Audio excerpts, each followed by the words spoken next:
for a long time. The chat's in the side.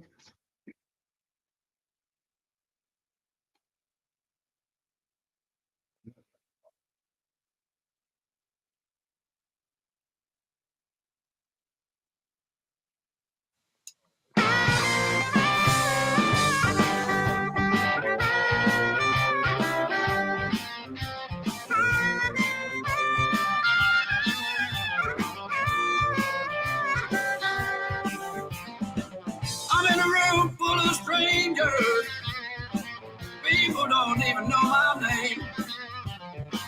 Don't know why I came here. Nobody knows my name. Come on.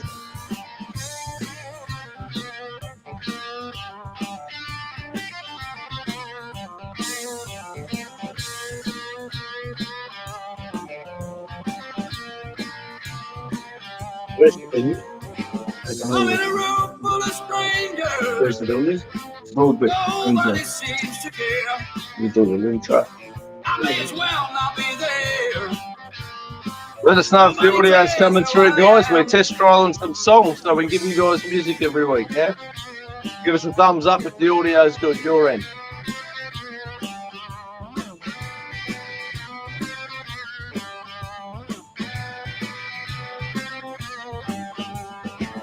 Just sitting here, sitting on my rock,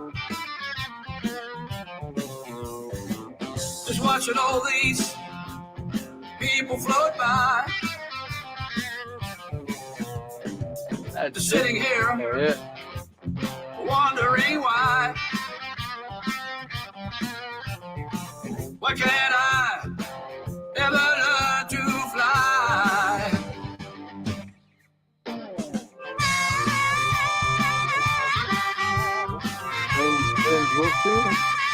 Number one. How's the audio there, Ben? This first go playing a song through the systems. Is it working? Sound all right?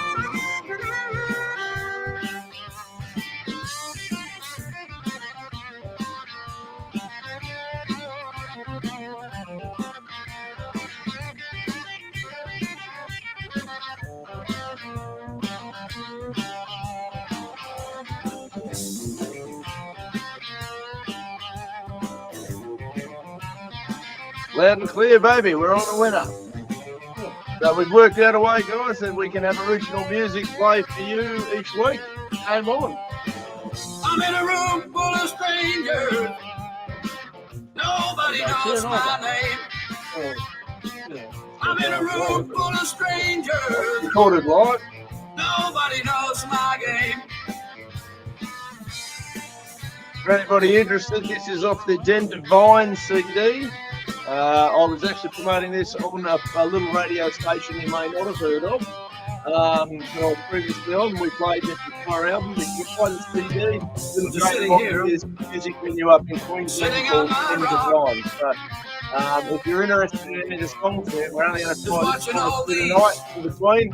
We'll have a full week set up with tunes to interject within the show as we go forward. So that's good news. Obviously, it has to be original music. If there's any local artists or artists in general that want to contribute to original music, please reach out and let us know.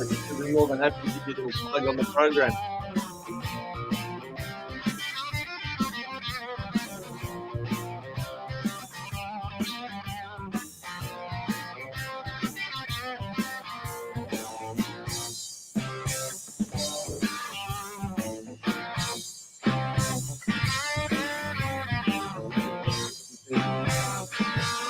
Right,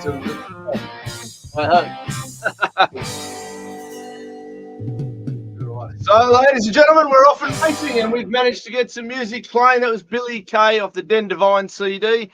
The Den Divine crew did actually give me access to some of their original music to play on another little-known radio station, soon to be defunct, I wouldn't mind betting. But our relationship with those guys continues. So we're hoping to have a heap more original music from artists that play at the Den Divine venue. And if you're up in Queensland, that might be a really cool spot for you to check out. Once again, it's the Spin Doctors, episode number 2, with Dean and Irv. Councillor Anthony Irvine here, but we must do our disclaimers. Anthony. Yeah, so I'm speaking here tonight on my own behalf as a councillor of Temora Shire Council, but not on behalf of Temora Shire Council. We've got to make that very clear. All the views are my own and not those of council. Although we do know that councillors are not allowed to have their own views. They are entirely expected to toe the goddamn line, do as they're told, and fall into which little power-hungry overlord tells them that they need a few of those issues again tonight. We've also done a little bit of work on some technical aspects, and we can stream a few videos that we find are fairly relevant to the points we're trying to make or hoping to make, and it'll give people a few avenues to go and seek out a bit more information and actually fill themselves in on a few of the misconceptions that elected representatives have got a say in things. I know, right? We all thought that when we voted for you guys, we voted for you because we wanted you to represent us. Apparently, we vote for you, so we have the appearance of you representing us. But let's start early, guys. Back to that point. And that's the really relevant thing, because I ran on a platform of being a little bit dissatisfied with how council was being run. Yes. So the expectation would be, if you were to be elected, you would have some negative comments or some issues that you wanted raised, or you know what I mean? You'd want some inquiries into a few certain things. Well, as soon as you get elected, apparently this code of conduct kicks in. Your job's to shut up. You're not allowed to say a thing. You're not allowed to say anything that can be construed as a disparaging remark, even if it's the truth. Now, I don't know how they can construe or contort the reality to the point whereby the truth becomes disparaging.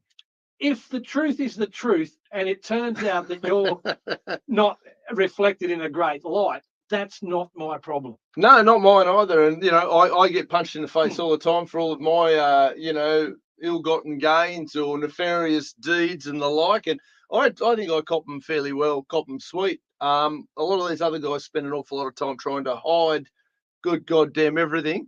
But look, the last video we did, last week's episode, we're up over 350 views for it. We didn't really advertise other than a couple of little Facebook pages.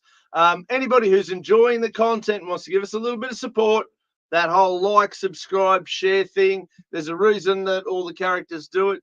Jump on, give the YouTube channel a subscribe, jump on our Facebook pages, give us a like, share it with your friends, click, invite friends.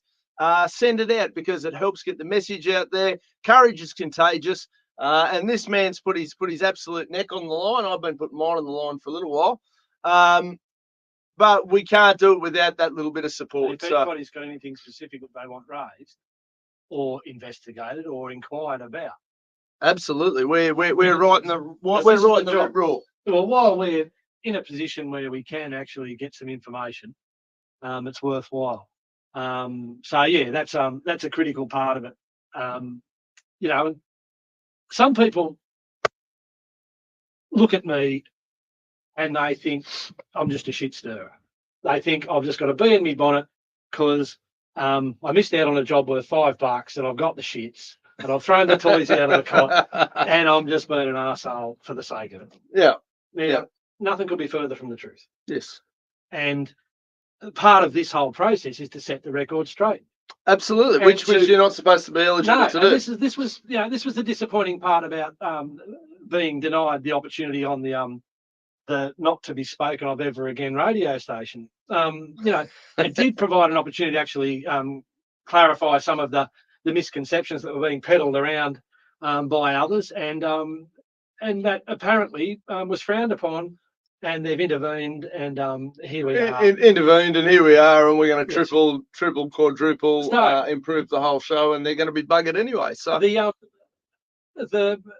what would you say? The catalyst for me even being on council was the breakdown of a project that I'd been involved in for 5 or 6 years at the start of 2018. Yeah. So I'd taken a job on for council as a contractor.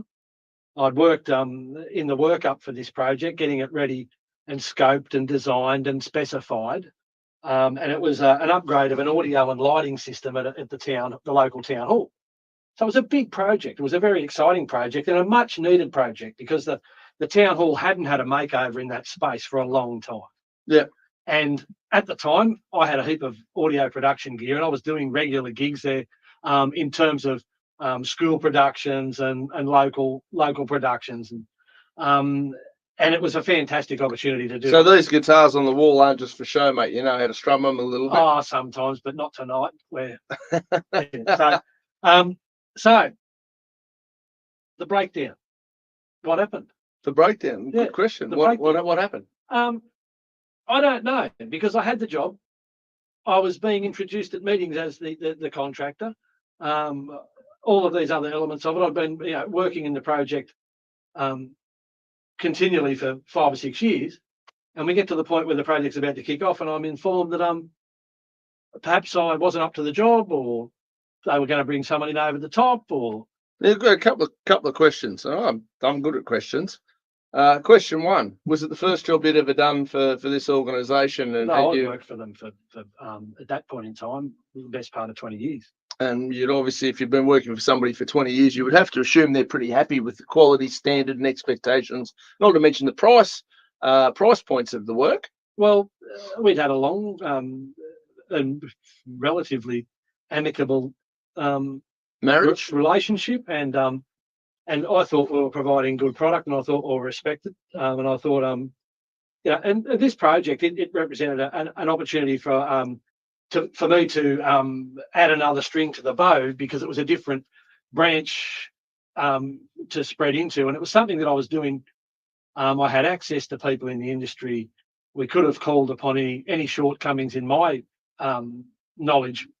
Yeah. You can fill that. We could have filled those, and we could have involved some really good people that I know in the industry, and these guys were all teed up. It was ready to go. So the project broke down.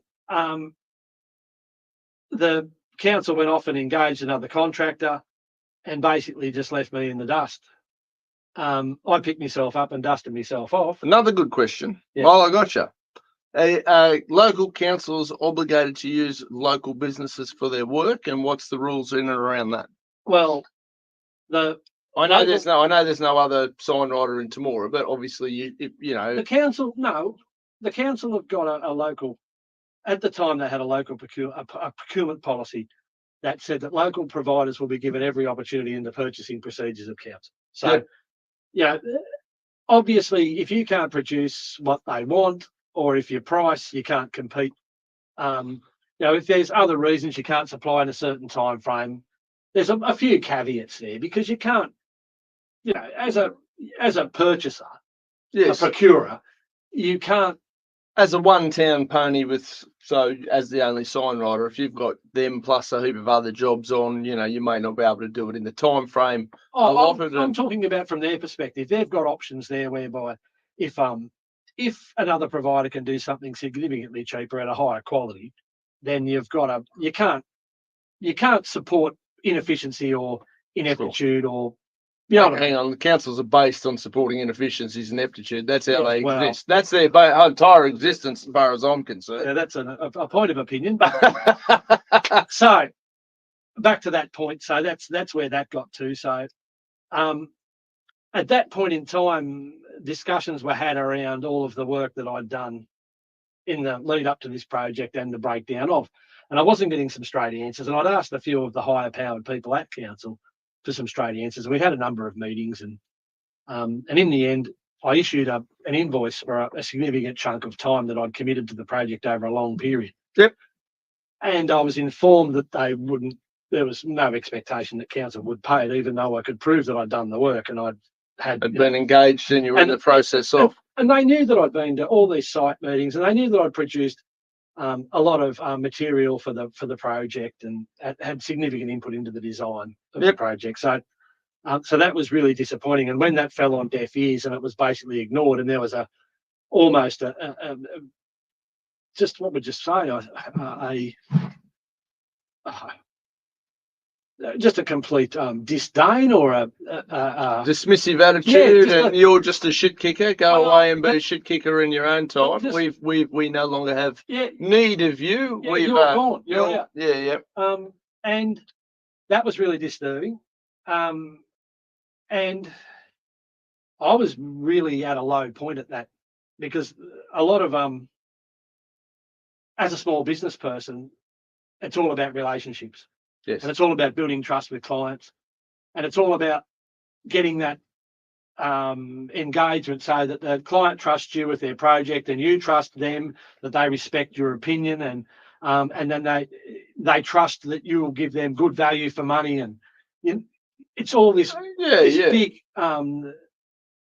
relationship that's got so many components to it. And when that's basically torn up and shattered after virtually 20 years, Yes. it knocks you around. Like it knocked me around. I was in all sorts. I didn't know what to think. It blew me away. Yeah. You know, I can imagine that certainly. If it had been just some muppet that you'd met, and it was the first interaction, one-off job, it didn't go well. Yeah, up your bum. You're a grub. I won't do business. I don't like this person. But when you've had an ongoing relationship with someone for 20 odd years, and it hasn't been like that up till then you're sort of asking questions: what's gone on here? What's changed? What has occurred? Yeah. And I still haven't got answers to a lot of those questions, even at this point in time. So here's a really straightforward question, and this will make a good little clip. Since you've been an elected councillor of Temora Shire Council, have you made more or less money from Temora Shire Council? Oh, in terms of other projects, like in my business. From your business standpoint? I made significantly more money working for council before I got onto council.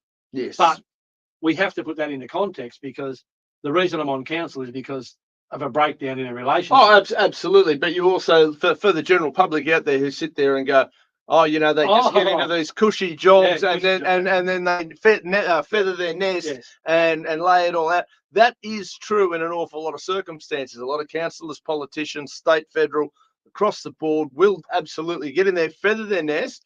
I think that's for the people who actually set it up as a career, and that's where they're heading, and they actually think it through as a viable part of their plan. Yes. It's a step in their progression. Yeah. Mine wasn't. Mine was a result of. Yeah. So it's fundamentally, Annie, Adam, that's time shot. But it is a situation where you certainly haven't benefited directly financially from being on Temora Shire Council. Massively negative. Massively negative. Massively negative. So, and to me, people, that's actually one of the reasons why I have a bit of faith in this guy who is on council, is because I know he's not getting any nest feathering assistance. No, it's quite the opposite. Actually. Yeah. You've stood up for principle, and it's cost you. And a lot of opportunities have been directed away. Yeah. That's because there is certainly an underlying mafioso style.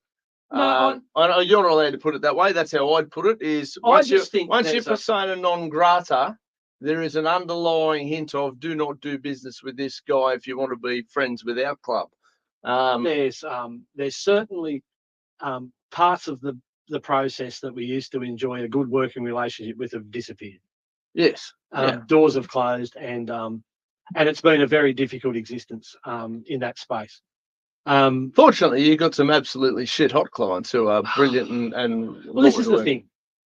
When you want to try and staunch up and pick on some guy, if they haven't been well established and they haven't got a decent reputation, they haven't done the hard work, then you might have a chance of succeeding. Crushing them, yeah. But if you take on someone who's got long established relationships that far precede all of this excitement, these type of matters, and people know and trust the individual, and they've done business with that person and they know what they're dealing with, then realistically the business keeps coming in. It just means you work for different clients. Yes. But it is disappointing when we had such a good working relationship. And for example, the gateway to Temora that's recognised on a lot of promotional material on council's Facebook page, and it features in a lot of their photographic type imagery,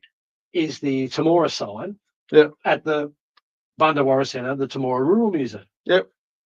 Now, that was a project, and it's an iconic sign in Temora. Yes. And that's one of our projects. Yep. And that was probably about the last really meaningful and significant project that we've undertaken for council. And to that end, it's really disappointing. Like, we used to enjoy producing that type of work. and I know my staff did, and you get a bit of kudos from it. Yep. And it's really good, and I still enjoy driving past that project and seeing it still looking as good as it does. And it's bittersweet when you see the council promoting it, but they're not promoting my business. No. You know what I mean? And they're not promoting anything I do. You're the bad boy. You're probably the only bloke in the mix of being less popular in that scope than what I am. That part of that's pretty hard to take. But back to the real impetus to the way that this thing broke down was I ended up issuing an invoice for a chunk of time that I had committed. Yep. And I issued that invoice in August 2018. Okay. Now, after a series of meetings and emails and further meetings, and at one point, about 6 months down the track, council decided that they had changed their position and they were going to pay that account. Right. Okay. Well, that's nice. Nice of them to pay their bills. Heaven forbid. Yeah, but the only condition was that I had to sign a legal document. They like throwing these legal documents at you. That's two significant legal documents they've thrown at you at various points. What was the legal document about? Are we allowed to talk about it? Or It was all about non-disclosures and it was no one's fault and blah, blah, blah, and blah, blah, blah. So ass covering is the correct culinary term. That's what I'd call it. I'd call it unnecessary. There may be other names for it, but I'd call it ass covering. I'd say the document was completely unnecessary. Yep. Completely unnecessary. I'd issued an invoice, paid the invoice. End of story. Yep. Why do we need a 10-page legal document? And how much did that 10-page legal document cost? Well, that's the thing. But anyway, the ratepayers, of course.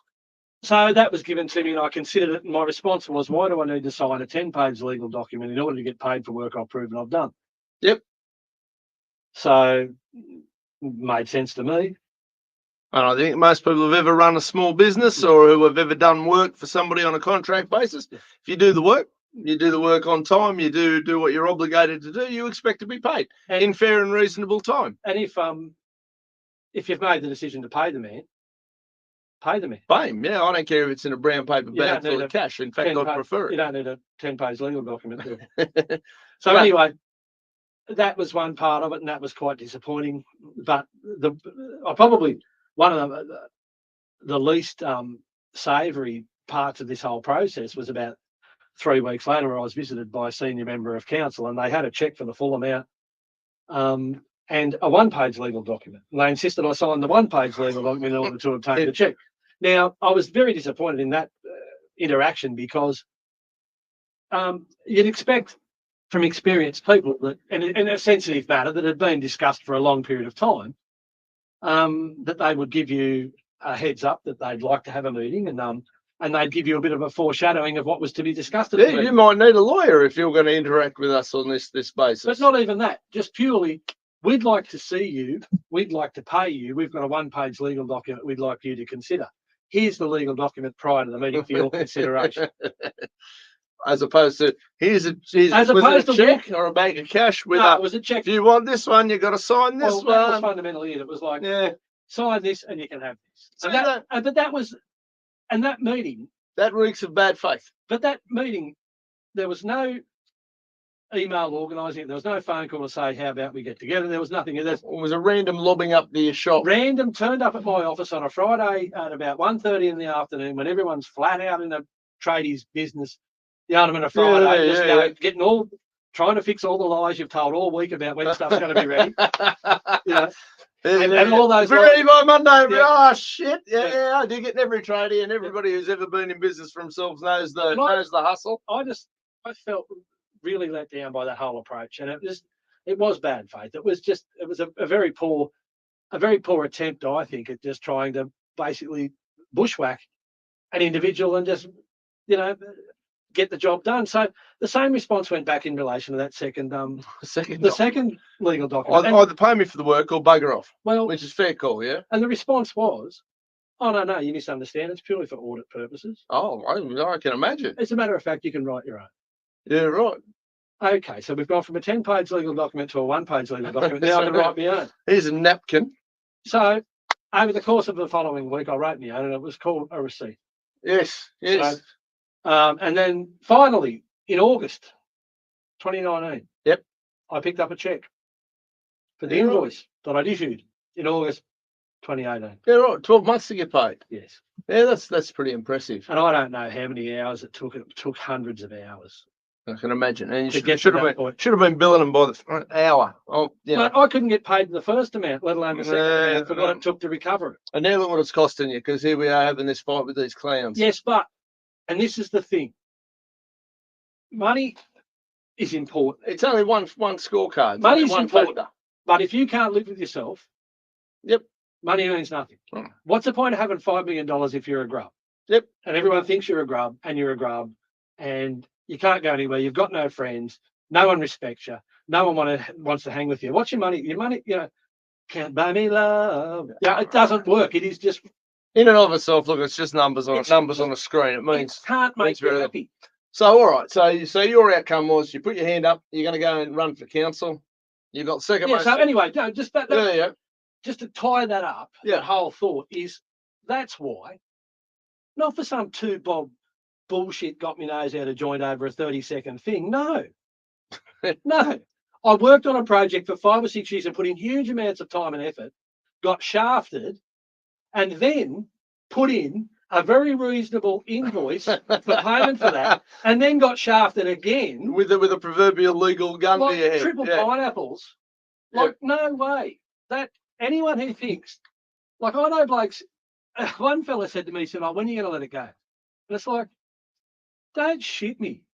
If someone took 2 cents off you, you'd be squealing like a little, and it's just, and they'd say, what would you say? They say, Dalai Lama. Oh, you've got to let it go. Kumbaya. Kumbaya. If I took $5 off you right now, it'd be on. Yeah. So I mean, look. So the ending result, you eventually got some of your money. You went, I'm not happy with how this joint's operating. I'm going to run. I'm going to put my hat in the ring. I was just so that just completely changed my understanding, the complexion, the understanding of the relationships, and it just changed my perspective completely. And I remember talking to you about it around the time you started thinking you were going to run for council. Yes. I wasn't even back in the area at that stage. We had a couple of phone calls. Yes. But all of the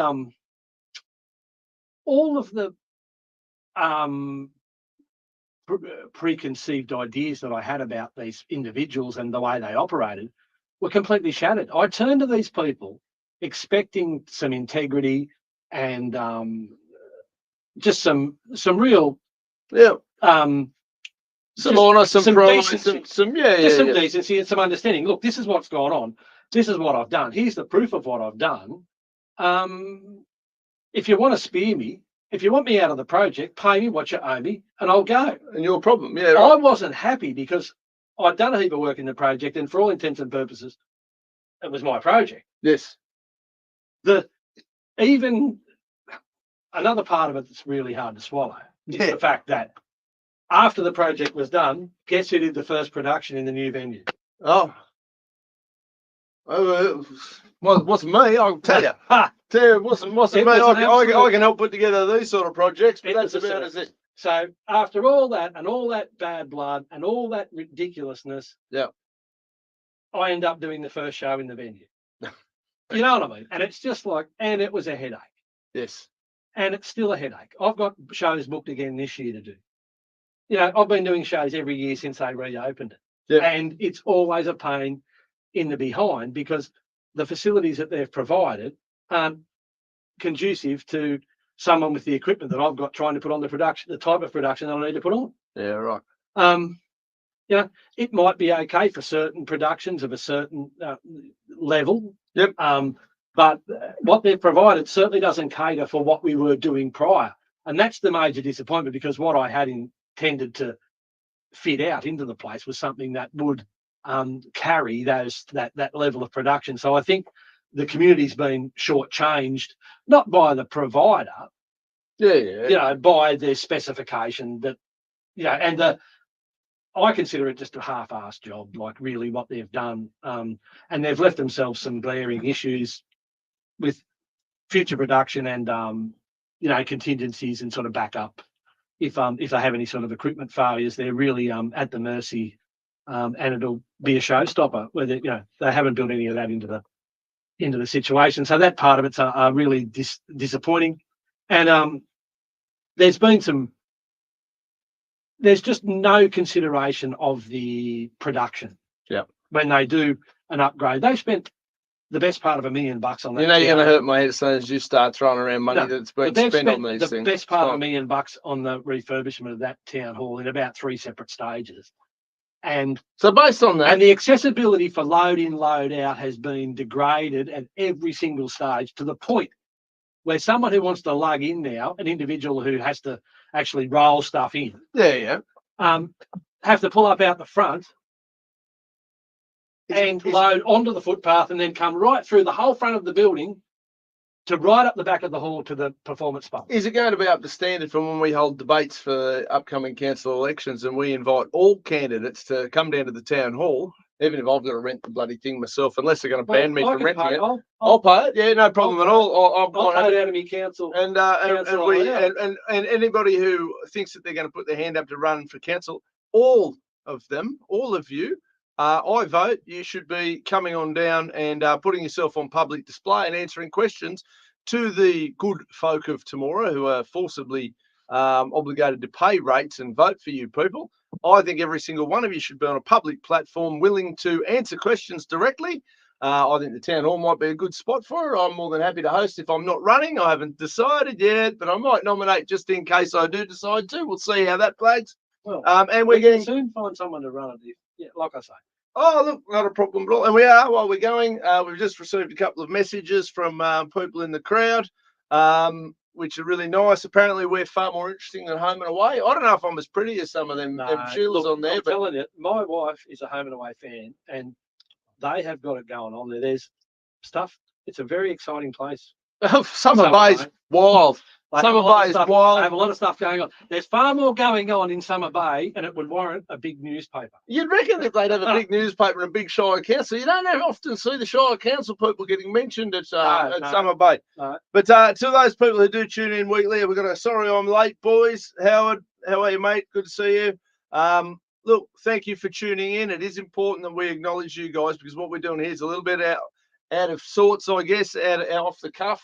Every time Councillor Irvine does something publicly, there's some clown in the mob who wants to try and spank him. You'll probably get 10 codes of conduct for this.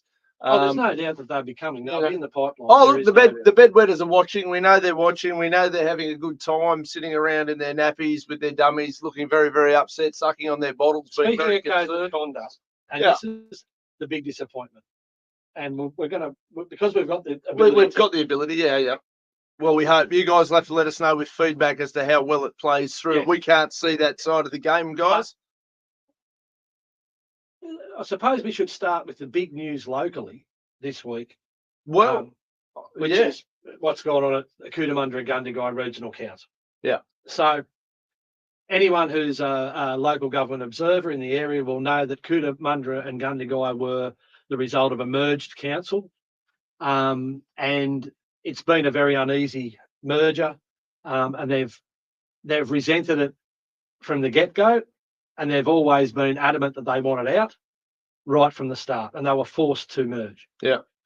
And I think if you look around at least statewide, or every merger that's been forced, just about every single one of them absolutely detests it and hates the fact that they're sort of in a marriage that they haven't chosen to be in, forced by idiot state government politicians. And I don't know, it's about the viability. Some of them might have some efficiencies, but a lot of them are actually having poorer outcomes financially than what the two standalones would have achieved if they had been left alone.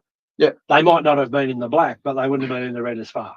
So it hasn't been a great outcome. Now, the Cootamundra Council at the back end of the Lidnat state government were told after a long and arduous process that they could demerge.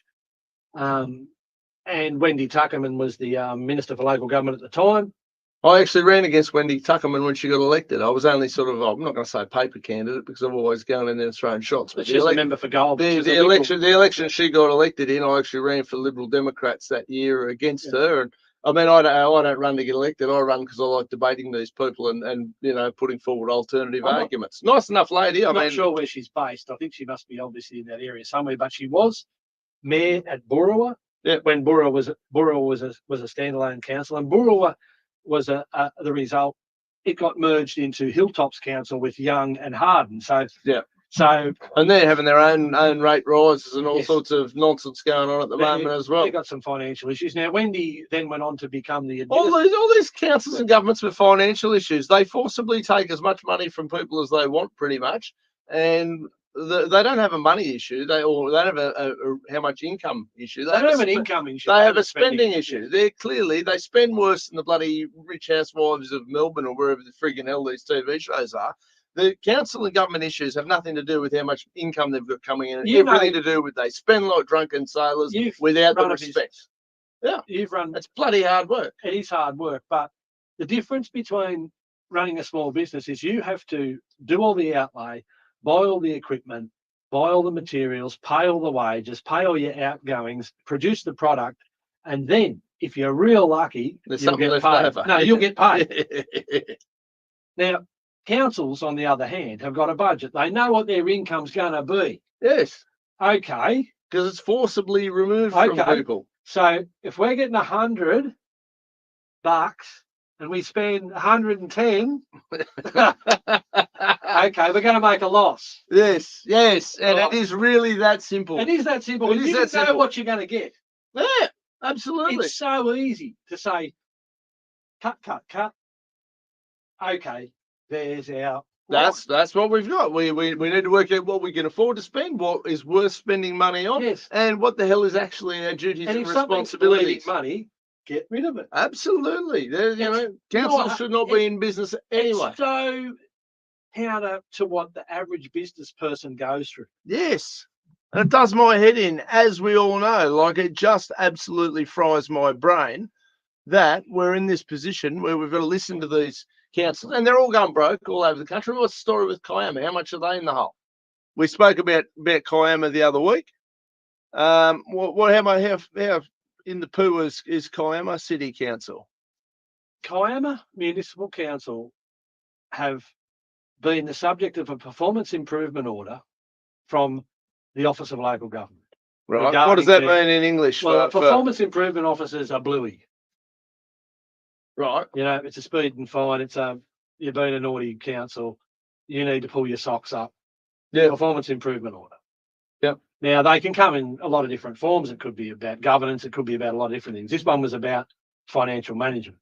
Now, they're pretty cock-a-hoop at the moment because they're only going to book a loss of $5.4 million for the 24-25 financial year. Yeah, hang on, slow down. Repeat it. They're only going to report a loss of $5 million. 5.4. $5.4 million. Yeah, they're quite happy because I think in 20. If you're a business, if you're a normal small to medium business in this country and you're $4 to $5 million in the hole for the year, you're out of business. You've got, Well, you can get away with it for 1 year if you've got a bit up your sleeve, or you've got, like if you've got a decent future and you can put a case to your bankers and they'll extend you some credit. Sure. You've got to tell a story and it's got to be a believable story. A bloody good story. I've got this much work lined up in my building company, and yes, 8.1, I think it was in 2021. Every single one of them. Sack the lot. They're slowing the carnage. The bleeding is slow. I'll slow it tomorrow. Right, everybody's out. You're done. See you later. They're booking a loss. Austerity. They're hoping to only lose 2.7 million the following year. I'll tell you what. And then they're going to return to surplus to the tune of 700,000. Tell you what, I'll be watching with bated breath because when you look at the losses and you look at the scale of the profits. Yes. It's going to be a long time before they catch up to where they were. Which is disgusting. And every single person who's involved in setting that up should fall on their sword and show some sort of... they would have voted themselves a pay rise. Of course they did, which we're going to talk about that here, because I noticed on some paperwork here recently that there's talk of a Temora Shire Councillor pay rise, Yeah. I don't know what it was. It wasn't a huge... I can't remember whether they voted to keep it the same or not. Well, keeping it the same is almost justifiable. Yeah, I think they did. You know, did the guys who drive the lawnmowers get a pay rise? No. What about the guys who clean the toilets? Not That's a that I pretty know of. shitty job. Not that I know of. No. Fill the potholes. Any of those guys get extra dollars? You I know. don't think so. I don't know whether they got a CPI pay rise or not. Yeah, right. I really don't know. We haven't been told. Haven't been told. No, we don't get that information. Oh, right. Yeah. Why would you need Yeah, that information? Why would you need that information? We don't get it to that granular level. Yeah, right. It's very vague and very opaque. It's been referenced by Mr. Honig at one of the budget estimates where he said it's almost impossible for a councillor to understand the financial implications of any of their decisions because the financial statements are so opaque. You cannot glean anything worthwhile from them. And I will have to agree because you will get a cost center cost. Yep. But with no breakdown and no detail as to where that. I want details. I want to see every little bit. Well, I want to sit down with an accountant because I'm not an accountant's backside, but I can go through and go waste the money, waste the money, waste the money, waste the money, waste the money. Oh, guess what? Everybody's getting their rates back next year because we're not doing it. If you're going to do that, you need to be the CEO or the general manager. Yeah, right. Oh, well, I might take her job then. Yeah. Well, Oh, hang on. We got two of them at the moment, so I might have to take both their jobs. What's that? That'd be worth about, $2 million, wouldn't it? Up there. I could take $2 million. That'll do, mate. We can pay that. So, look, guys, That's where that's at. But which one do you want to show first? We're getting back onto Cootagundigai. Oh, no. And the situation they're in, the dilemma is they haven't finalised the demerger. Yes. Yet the council elections are coming up on the 14th of September. Right. In the Act, it's a statutory requirement that they hold elections. But it's going to cost about $240,000 because the New South Wales Electoral Commission run the elections and they bill the councils, and that's what they've told Cootagundigai. That's what it's going to cost. Now, a number of the councillors, a majority of the councillors believe that they should go to the elections because if they don't, then the Office of Local Government will more than likely dismiss the council because they won't be duly elected representatives. Yes. Because they'll have failed to hold the elections when they're due. Yes. And they'll appoint an administrator. Mind you, through the COVID period, there was a period there where they, used a little bit of discretion and they went. Well, there is that discretion, I think, but it hasn't been used. I'm sure if the right big swinging dick chose to use some discretion, well, they can do push some stuff like. through pretty quick if it suits them. Absolutely. But in this particular instance, it hasn't been pushed through. So the Cootamundra Mayor has essentially come out and the Cootamundra has come out and gone, this is a disgrace. I don't want to spend $240,000 on an election. If the demerger goes ahead, we're going to elect a council that then's going to have to be split and re-elected anyway. And they're going to have two elections for the new councils. Yeah, so that's three elections for the same electorate. So his proposal was to just roll this council through until the end of the demerger process. Yeah. Have they got a timeline on the demerger? Well, that's the problem. It's at the Boundaries Commission now. I think Cootamundra Gundagai are pretty adamant that they've provided everything they've been asked to provide. Well, I'd imagine if Cootamundra and Gundagai don't want to be married anymore, the divorce process shouldn't be that complicated. No, it is. Oh, I'm sure it is, but it shouldn't be. No, well, that's the whole thing. It was very here's the boundary, there's the boundary. That's now your problem. Yeah, off you go. Complicated when they merged them. I'll bet. But it's very complicated to demerge and the goalposts keep getting shifted, and the frustration levels. Well, Charlie Sheen is a good guy. This is now for those of you who automatically thought of the guy out of 2.5 men because the current current mayor, yes, well, as soon as Irv said to me that the mayor of Cootamundra's name's Charlie Sheen, I had a picture of Emilio Estevez's brother, 2.5 men, little fat guy, a bloke with untold amounts of drug habits. Yes, that was what I pictured with Charlie Sheen. Charlie Sheen, for the purposes of this discussion, is not that guy. No, he's the mayor. He's the mayor of Cootamundra Gundagai. And is he a Coota boy or a Gundagai boy? I don't know. I think he's Coota. Coota, yeah, fair enough. I think he's Coota, but I'm not sure. Anyway, we've got a little bit of video here of their council meeting, and this is Charlie just sort of giving a few of his reasons. Yeah, and just say you guys. So I'm fought really hard to support this because I'll take the ground that I will support my community and what my community want. And I'm, like Councillor Glover stated, I'm prepared for a fight with the government over it. By not deferring our election, the minister has put us directly in this position of conflict. I'm not prepared to continue tooling at windmills. It's just ridiculous. I think common sense has to prevail. We've been on a circus merry-go-round and he's pulling the strings. I've tried everything possible to even get an audience with him. Correspondence doesn't get reply. It's appalling the way he has treated us, our community, not to mention our staff.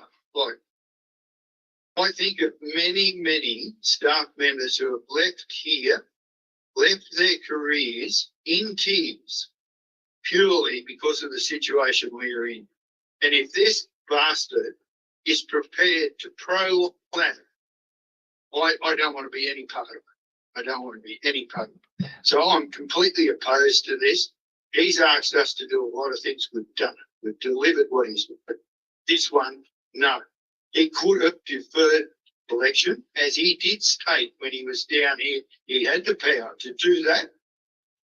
So there you go. There's a fellow who's obviously at the end of his rope. Very, very much so. He sounds committed, sounds passionate about his community. He has been through the hoops on this. And the people that he's talking about there is the state government. The state government and the Minister for Local Government. Which look fundamentally, fundamentally, Annie, come on, Adam, game on, guys, game on.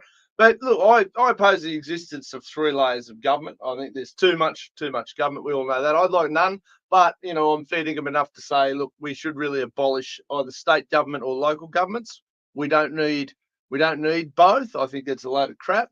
But if we are going to have local governments, they need to have a certain amount of autonomy to run it as they like. And I'm not saying unchecked, but a certain amount of autonomy. And when you've got a community like Cootagundagai that's clearly got its issues, but they all seem to agree on the one thing, and that's they want to be demerged.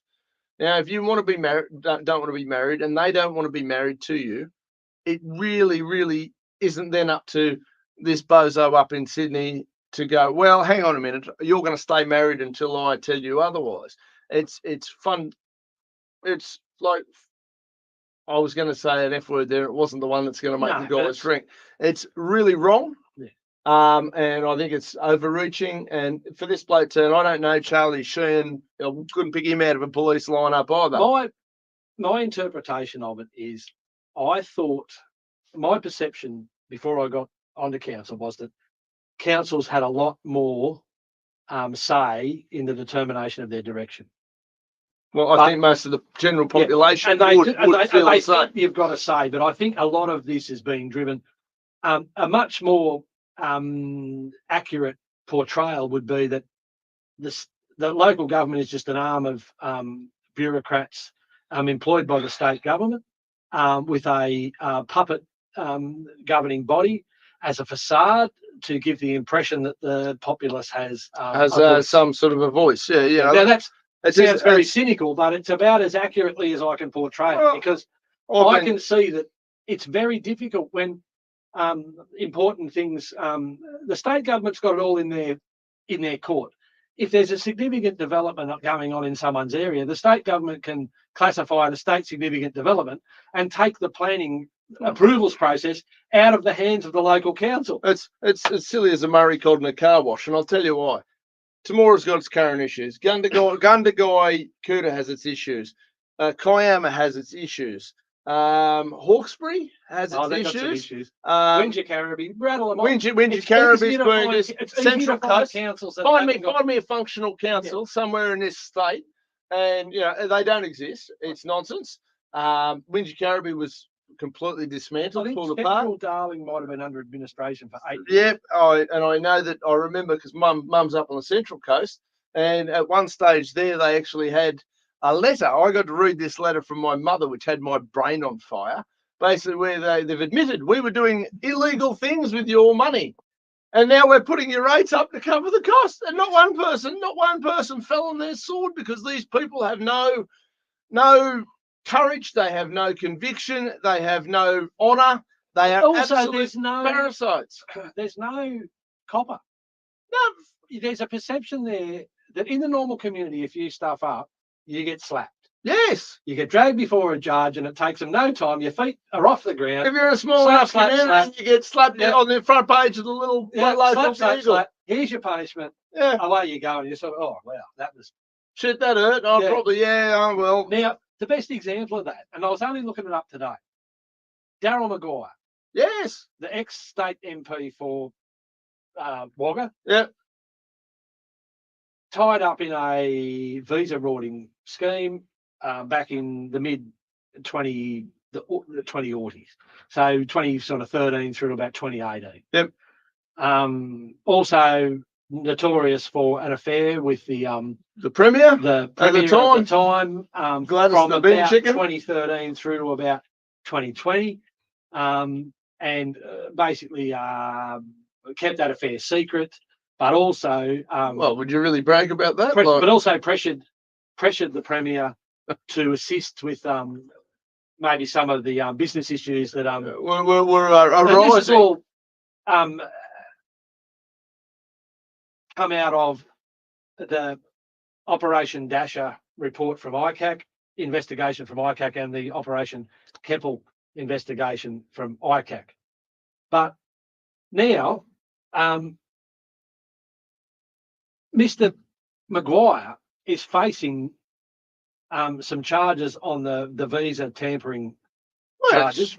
fair play. If you That or I have did it, we'd be in jail by now. They've been bought by the DPP, but they'll be heard in I think it's September 2025. Here we are. Now, we're talking about stuff that was done in like 2015, 2016. We're talking about, and 10 years, the sting has come out of that particular time. but And also, to I'm also our- gobsmacked at the scale of what's not going to happen, because What is he gonna happen? potentially faces a jail term. He'll get a fine that'll be paid for by the But taxpayer. he potentially faces a jail term or a fine that will not exceed $34,000. And look, and here's what What's the court case going to cost? punishable fine just means that it's perfectly legal for a fee. As long as you can afford the fee, it's perfectly legal. $34,000. You can buy. You're flat out buying a small car for that. Yes. Now, I read an article, or I heard. While your watchers are watching as well, if you've got questions that you either want me to answer, right, or you actually want Councillor Irvine, who's in the middle of this stuff, to answer, put the questions in the comment, flick us a text. We are getting comms. Yeah. We're getting comms through, which is great. Feel free to send those questions through, and don't be shy. If we can't legally answer them, we'll tell you we can't legally answer them. And And if we can't can, legally answer, we'll probably answer them and then get into trouble. yeah, well, I can answer them. There's nothing I can't legally answer because I could care less. So here's Darryl. Like, the brief of evidence, I think, that the DPP presented Darryl for him to defend. Yep. Ran to 56,000 pages. Yes. Now, an A4 ring binder like this holds a ream of paper, which is 500 pages. So you print both sides of that, that's 1,000 pages. Yeah. Full. Chock-a-block. Yeah. 56 of them. Drop that off at your lawyer's office, tell him to read it, and see what sort of a bill I you get. guarantee you they're not going to read it. Not a chance. But see what sort of not a going to bill happen. you get. Like, yeah, just defending. And he would be, surely he's not footing the bill. Of course not. So how does that work? Of course not. It's either a Chinese businessman footing the bill or the taxpayers footing the bill. Yeah. One way or the other, we're still paying for this shit. So, yeah, there's so many parts of that are wrong. And the key point is, after all of this expenditure, all of this bellowing and wallowing and hollering and hooting, there's going to be this insipid little trial Of course. and a slap on the wrist at the very most. Drag it out for as long as possible till people forget the outrage is gone. It's a tactic that's been used for 1,000,000 years. It'll continue to be used for 1,000,000 But more. there's no penalty. No, there's not.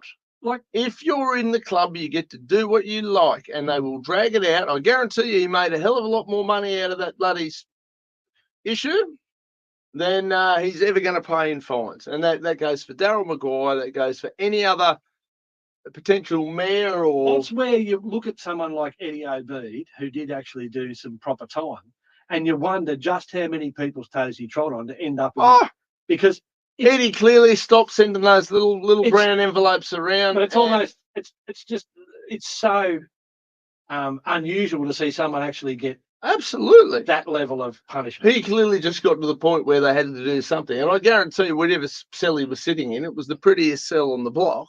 And it would have been reasonably, he would have been very well protected while he was in there as well. It would have been a nice little summer camp for old Eddie. Yeah. Okay, so we've touched on Charlie. We've touched on the disappointment Charlie's got with the Minister for Local Government. Yeah. Now, when the current Minister for Local Government was in opposition, he made a speech to Parliament. Now, about his name's Ron Honig MP. Check him out, because the speech we're about to show you guys, I think it's a Mickey Mouse speech. I love it. He's a Labor Party guy. And now, apparently, anybody who doesn't support the LNP, Liberal Nationals, is automatically supportive of Labor. I think they're all shit. I think they're all sellouts. I think they're all absolute failed, miserable communists. Just some communists wearing blue T-shirts, some wearing red T-shirts. Irv has slightly more faith, kinda, but probably not much. I've got no faith in politicians. But when I watched this the first time, I thought it was... You had a ray of hope, a glimmer. I just thought, my God, here is the politician that we've been waiting for. Someone who's actually brave enough to stand up in the House and say what he's about to say. How it is. So we're gonna watch Ron Honig. It wasn't 3 minutes. Yeah, it's 3 minutes. It's well worth watching. I've shared it. So has Irv. Which I'm gravely concerned about in relation to codes of conduct and its applications in local government. An industry of code of conduct examiners has enveloped local councils, and in respect of this matter, I ask that the Minister for Local Government organise the Office of Local Government to investigate the conduct of this council, and that is the Georges River Council. You would not believe this, because I didn't believe it when I found out. And that is that a councillor arguing over a swimming pool within the council area questioned the accuracy of a report to the council and had a different view. Arising from that, the council staff member who was the author of that report complained about councillor under a code of conduct. Apparently didn't like the idea that a councillor was discharging their democratically elected duty. And questioned, as was his right, the accuracy of the report and its conclusions. The council engaged a code of conduct examiner at a cost of $13,000. And would you believe the code of conduct examiner upheld the complaint? So for all of those in government who think that somehow or other the code of conduct overrides their rights, I just wish to remind those people that Article 19 of the International Covenant of Civil and Political Rights entitles 1, everyone shall have the right to hold opinions without interference, and 2, everyone shall have the right to freedom of expression. The right shall include freedom to seek, receive, impart information and ideas of all kinds, regardless of frontiers, either orally, in writing, or in print, in the form of art, through any other media or choice. I also want to remind councillors that by virtue of the High Court decision in Nationwide News Proprietary Limited and Willis, which has been confirmed in the case of Unions in New South Wales and New South Wales, is that the Australian Constitution has an implied freedom of political communication as an indispensable part of a system of representative and responsible government created by the Constitution. It operates as a freedom from government restraint. And I can indicate to the House that neither the Commonwealth Parliament nor the Parliament of New South Wales is entitled to legislate away that fundamental expression, that fundamental right of freedom of expression. A democratically elected councillor is free to criticise a council officer's report, free to criticise another councillor's view, free to criticise a member of the public, free to criticise a general manager. And in fact, not only is it their right, but it is their duty. Councillors out there should not fear these codes of conduct where the law does not override the freedom of expression. Councillors feel constrained.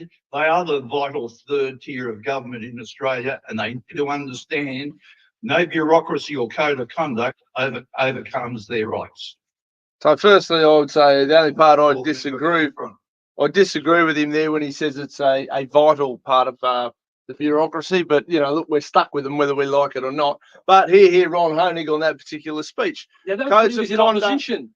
Of course. It's a bit like the LNP Yes. promoting nuclear energy. Now he's the minister. Now they've got no fucking authority. Now The he's the LNP minister. want to He's promote. got the authority. Yes, and nothing's going to happen because that's when they shit the bed like all these clowns and all the sting comes out of their tail. Well- Peter Dutton and the LNP want to promote nuclear energy right now because there's no way they'll get it in because they're not in power.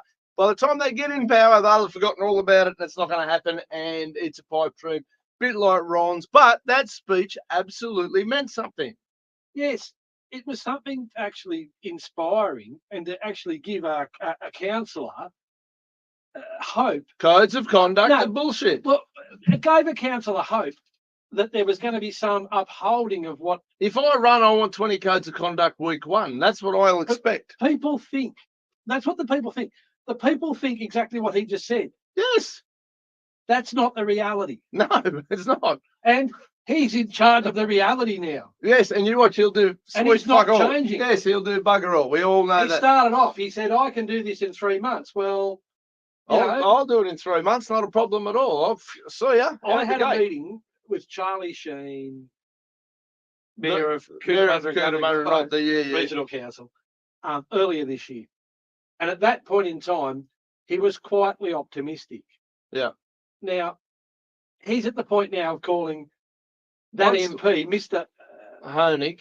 Honig, a bastard. Yes, So, because they, at the end of the day, they all submit to the machine above them, and that's how it works. and we're also at that If he little wants bit to of a, keep, if Ron Honig wants to keep his seat, he's been tapped on the shoulder by the power brokers, the kingmakers, the ones behind the scene. He's No, the guys behind the scene of the power brokers, your Yeah. Irvines, those guys, they make the call and they go, oi, keep this shit up and you're out on your ass, son. Mm. Do you want your pension? Do you want your 200 grand? you want all them uppity councillors actually doing anything? That's right. You shut your mouth for your 200 grand Yeah. a year or we you're done. we want our general managers and we want our senior council officers who are paid by the state Absolutely. are bureaucrats. Yes. We want them making all the calls at local government level, and we don't want the councillors to have any say whatsoever. No, you guys are figureheads. You're there to do as you're told. No, we're not even figureheads. We're a facade. A facade for the people to actually, think that they get a vote.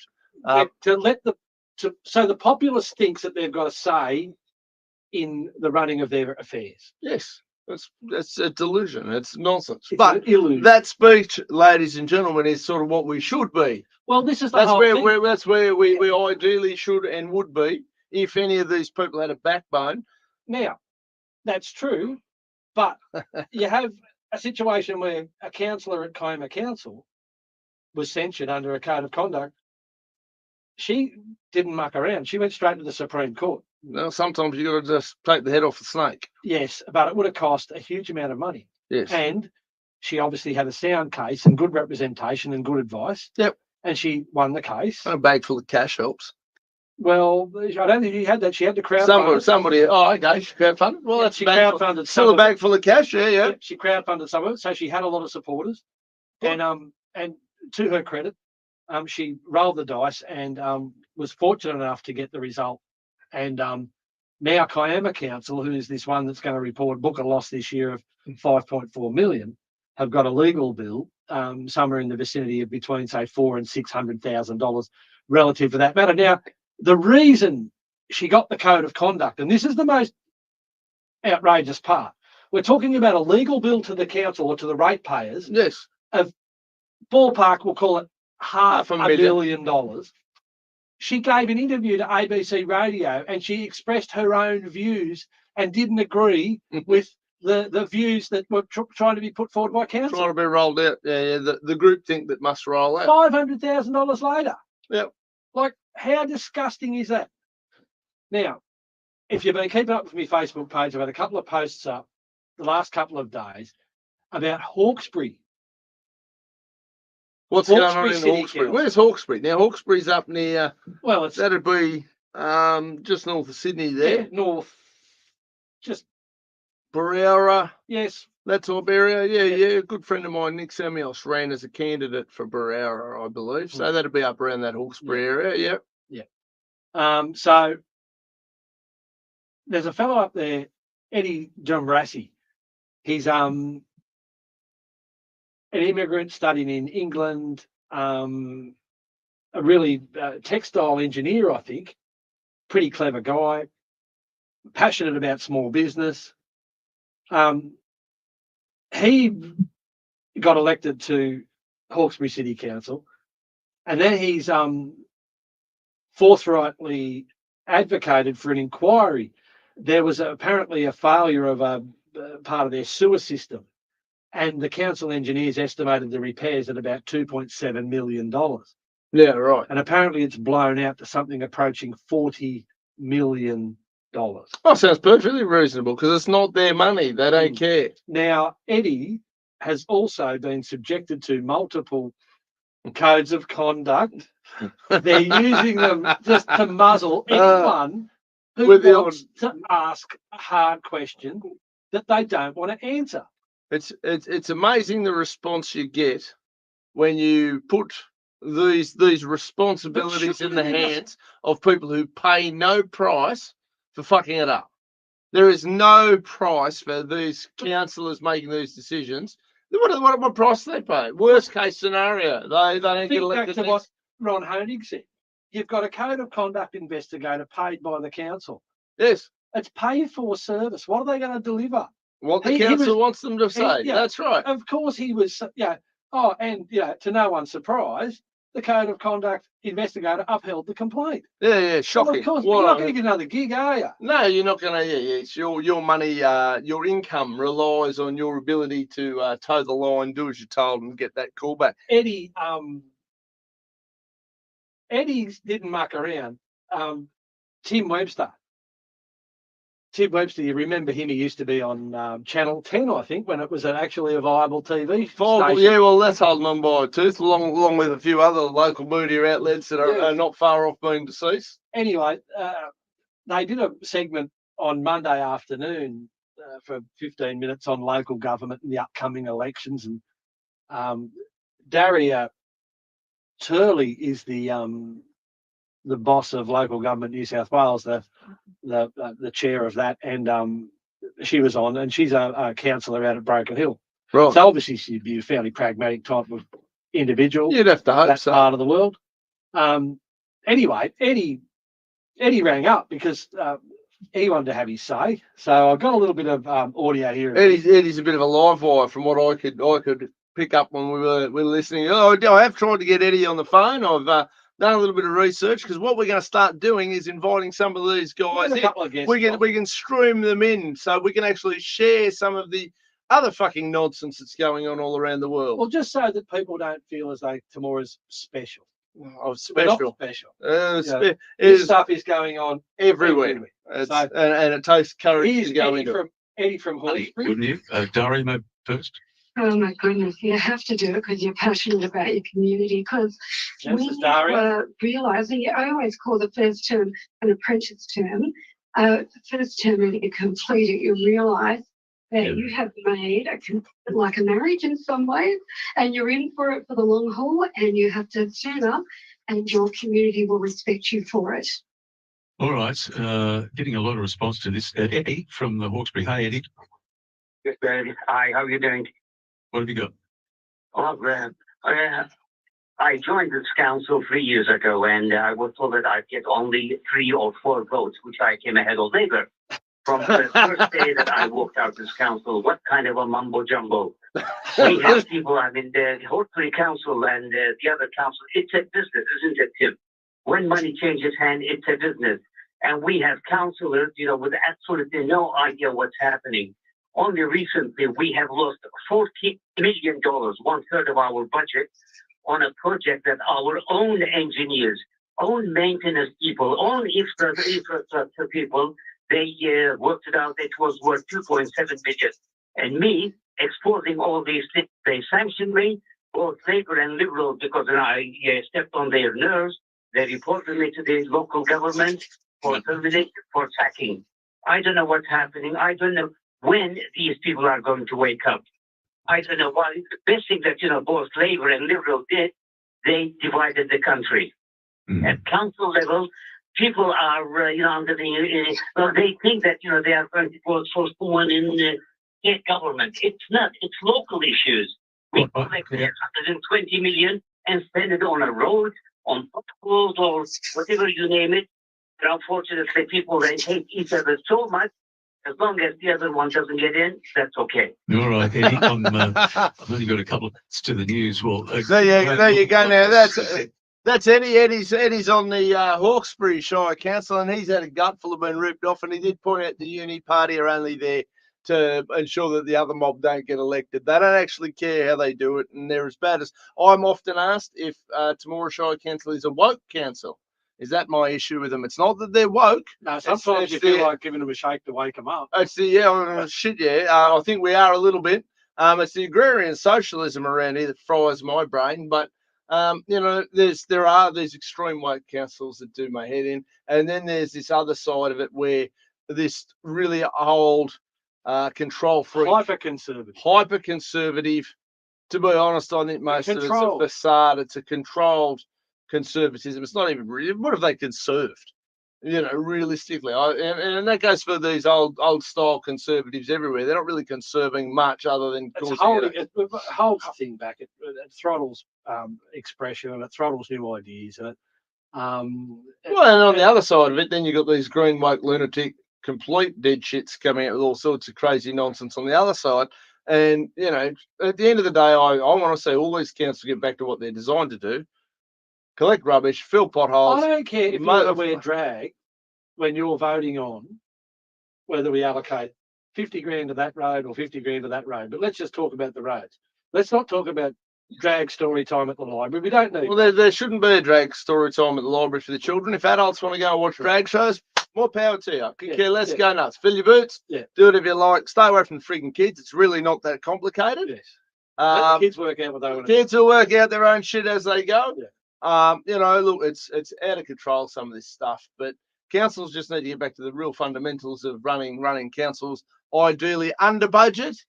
I want to see every council. I want to see this council, start repealing. Well, Eddie, I want them going back. Eddie ran for state parliament, and I think he was running for the Small Business Party. He's obviously very passionate. He's a very, very smart man. Yeah. He got elected to Hawkesbury Council, and I imagine you've got to have a profile to do that. And in those bigger councils, you need some coin. You need a machine. Yes. So hats off to Eddie for getting elected. But he's got elected. Now he's asking the hard questions, and all they're doing is flogging him with codes of conduct to shut him up. Yeah. And they're misusing this, and they're using ratepayers' money to stop ratepayers learning the dirty truths that these bureaucrats and senior government officials don't want known. Yes. And it's just hiding the facts from the people. And I just think it's disgusting. Absolutely. It does my head in. It's been doing my head in. Look at that speech of Ron Huntington and you think, oh, he's a breath of fresh air. Right up till he shits the bed. Right up until he has to actually do something. Yeah. Look, that's right. Ladies and gentlemen, we're coming up to an hour and 20 minutes. If anybody's got any questions for Irv, now's a good time to sort of throw a few out there, just in case. He is already married, though, ladies, so keep it calm. Keep it PG. And that'll shoot you. She'll shoot me for letting you get marriage proposals on the internet. No. Obviously, that lady's got a seeing eye dog. Look, we've definitely got heads for radio, guys, but hey, the radio shit the bed as well. So now, what did I want to? I wanted to find the big news story from Kiama because it is obviously a train wreck over there. Oh, the whole thing's a train wreck. It's embarrassing. The news release is You find it. Ladies and gentlemen, make sure we get into this like, subscribe, share habit. Share this with your friends. You know, go to the Anthony Irvine for Temora page, you know, on your page, go up a little bit in the right-hand corner where you do the little bit that says, you know, invite friends. Send out that invite. If you like what this man stands for, send out that like invite. If you like what I stand for, send out that like invite to all your friends. Let them know what we're up to. And you don't have to agree with us all on everything. There's plenty of room for disagreement, but there's absolutely no room for stifling of free speech. I can live with that all day long. Some of you who do follow some of my stuff, one of the local councillors did somewhat reach out this week. I offered a friendly discussion / debate on this platform. Either 1-on-1, 2-on-1, 23-on-1, bring your friends. I'll go 1-on-1 with anybody. Doesn't bother me in the slightest. But I've got to commend a few of the local councillors who are starting to think about perhaps engaging in some of this debate. My door is wide open. I'm easy as hell to find, and I'm happy to have discourse and disagree with people. I'm all for it. I don't bow and pray to any particular party. If anything, obviously I support the Libertarian Party, but I'm not even a member anymore. I'm not a paid member, which is the first time in close on 15, 20 years that I've, not been directly involved. I'm still very proud of the work John Ruddick's doing and my little marginal involvement in getting him in the door in New South Wales Parliament. It disgusts me. Here's a good one for you. John put forward a motion. So check out John Ruddick. I've got no problem with promoting the guy. He put forward a bill or a motion in New South Wales Parliament. He's a New South Wales MP to enshrine freedom of speech in the New South Wales Constitution. The Liberal Nationals voted it down. Now, so for you guys that are out there, we've had some speech is dangerous. Oh, well, the Liberal National supporters, which we're in Liberal National heartland here, they get petrified. Absolutely, and they get the shits with guys like you and I because we won't join it and fix it from the inside. But here's what happens is they're stifling free speech. Matt Keane was the perfect example. He's just shit the bed and gone and joined Albo's gang. Yes. They're all in it together, this uni party. Do not try to fix the Liberal Nationals. I mean, you can if you really want to waste your time, but they're dead. You're going to find you've turned 10 years into like this. 200. And, there's some really good people who support those two parties. Yeah, well, all these parties. But they've got this delusion that these parties represent them or they're going to save them or something of the sort. And it's bullshit. I think we're entering an era of independence and people are looking for authenticity and a person who's got the courage of their own convictions and they'll actually represent on that basis. Now, you've only got to look at your Phil Donatos, your Roy Butlers, your Helen Daltons, even your Joe McGurrs and people like that, Yeah.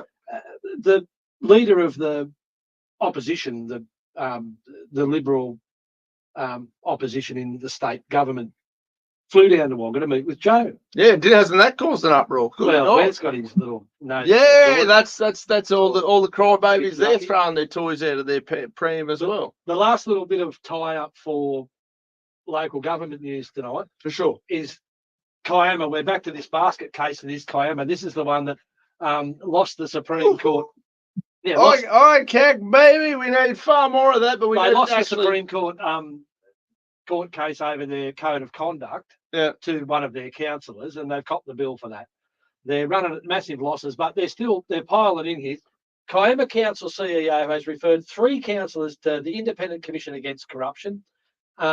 Section 11 requires a principal officer of the New South Wales Public to report any matter where there is a reasonable suspicion that corrupt conduct has occurred or may occur.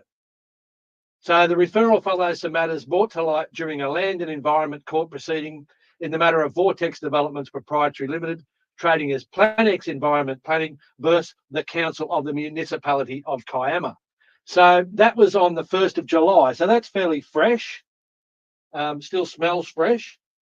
So it's the 4th today, 3 days ago. So that's what's going on at Kiama. We've got councillors being referred to ICAC. We've got council losing Supreme Court matters as far as codes of conduct go. We've got massive budget deficits. We've got all sorts of shenanigans, and that's just one of the basket case councils. Now, I hope Ron Honig Had some wheat picks this morning, and he had a big day. And I hope he has a big day tomorrow. I wish him all the best, but I'm telling you, he's got a job herding some of these cats. Oh, look, and he doesn't need to hurt them. You go in there with a big stick, you club them, you pull this thing out of the tail, you go, this is no longer a thing. I'm the boss, man. Bugger off, it's done. It is. And if you want a good example, check out Javier Milei and the work he's done in Argentina. It's working. Well, I don't know. I haven't seen all the figures. I haven't had a chance to follow up on that. I do know that we had one of the most extraordinary debates, and Sportsbet have got the Ronald, the big orange guy, the big orange fella, from America, and he's running about $1.50 now.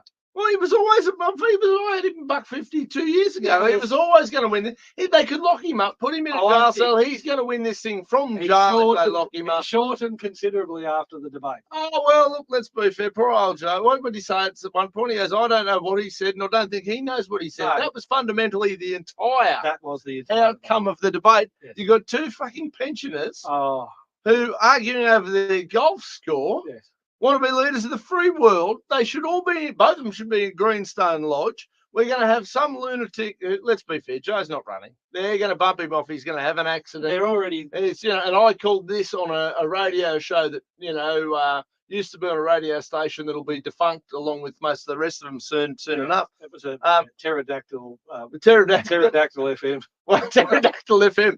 Shitting itself. But, I said it much. I think it'll be either Gavin Newsom or Michelle Obama will be the Democrat candidate. I know the Obama and Clinton crime families would probably like Hillary to have a crack, but Hillary's not going to get Hillary's it. About $50. She's done her dash. I think Michelle Obama or Gavin Newsom will be the candidates because what better than a black woman?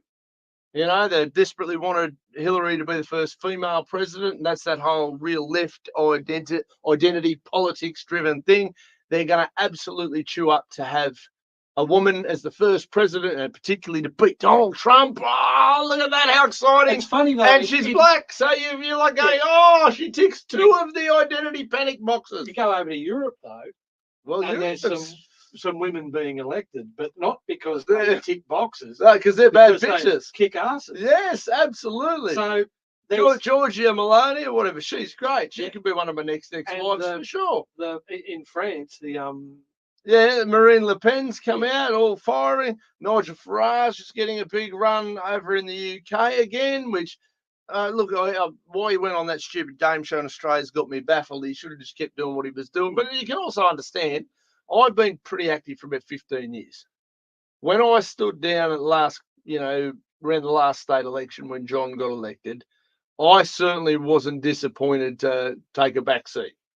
I was more than worn out with that shit of living it 24 hours a day, 7 days a week. And it's particularly difficult when you've got a group of people and it's just everybody wants something different out of it, and they don't take getting them to pull in the right direction. It's draining. Absolutely. Yeah, so and there were elements of that, so I can completely understand that. And I can understand Charlie just saying, mate, I'm cooked. I'm done. I've had a gutful. I have had an absolute gutful. I've thrown the kitchen sink at this. And the sad part is, and this is where I'm going to put the call out again, anybody who's had a gutful of all this nonsense, who has the courage to stand next to this guy going into the upcoming local government elections. Spent so much time talking federal and state. If anybody would like to take part, and look, run on your own platform, do your own. Yeah, absolutely. I'll still support the concept of people who are their own people, even if they disagree with me. I'm good with that. Yeah, I want that. Yeah, I want that diversity. I want that range of opinion. Yes. The key dates that are looming, it's coming like a train. You have to be registered to vote in the local government area that you want to nominate.